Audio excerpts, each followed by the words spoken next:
Hi, this is Chris with Orange Coast College's Art Department, reviewing the Magic Wand tool in Adobe Photoshop for digital painters and illustrators. Now, I have to confess, I don't really use the Magic Wand a lot, except in a few particular circumstances. And the main reason why is I find the selections it makes not really useful and clean. Now, the Magic Wand is one of the tools you'll find in the upper left where you can make selections. So this is the tool right here. And what it does is it makes selections based on color. So when you click, it'll try to make a selection based on the color that you click on. Now, if you take a quick look up in the options bar, I usually like to keep the contiguous checkbox checked. What contiguous means is that it will sample color that has no break in between where you've clicked and the other colors like that. So if you wanted to get all the blue on the page, even though it's broken up into a bunch of little dots, you would uncheck the contiguous. And if you only wanted to get the dot you clicked, you would check contiguous. And sometimes sample all layers, but sometimes not. And always anti-alias. The tolerance is how forgiving it's going to be for color variance. And I think the default for Photoshop is 32, but you can set that to be whatever you want. Bring it all the way down to 0 and it'll only select that exact color. And then as you raise the number, it'll have more variety of colors that you can select.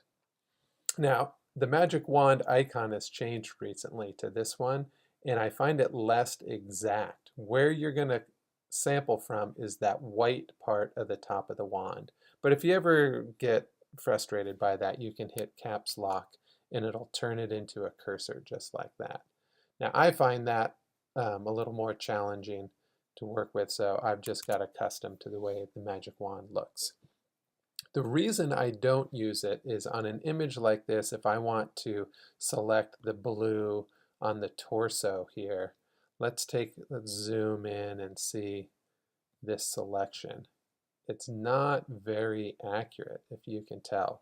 I'm going to hit the Q key to jump into quick mask mode so you can see actually the selection overlaid in red. It's pretty jagged and not super helpful.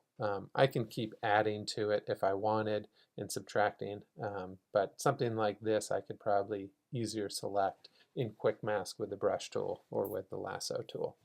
So I'm not going to use Magic Wand too often in a color image like this. But let's take a look at where it makes sense, and that's line art.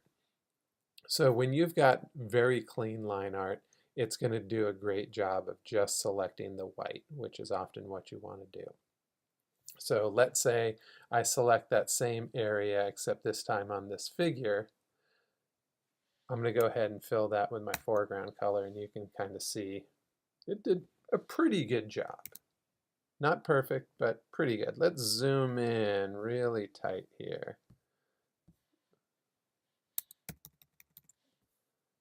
And you'll see that the line, it's not perfect. We've got a little bit of gapping going on where you see a little bit of the white coming through.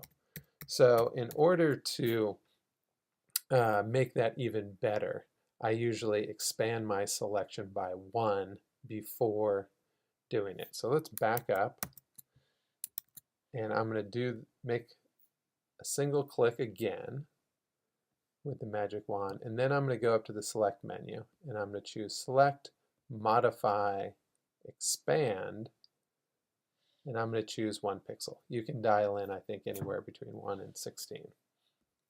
So I'm going to do that, and now let's zoom in, and you'll see the selection actually expanded into that black line area.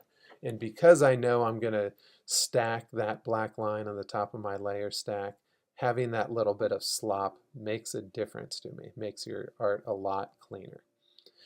Now, if you're thinking, oh my God, that expand by 1 command in the menu is a pain in the butt, you're right, it is. And so the answer to that is to make an action. so you can use that by a hotkey. And to learn how to do that, check out our accompanying video, Making an Action Expand by One in Photoshop. So go ahead and take a look on our channel for that. So there's a quick intro to using the magic wand in Photoshop and how it can be useful and how it can be less than useful sometimes. I hope that's helpful for you, and I hope you keep on making great art.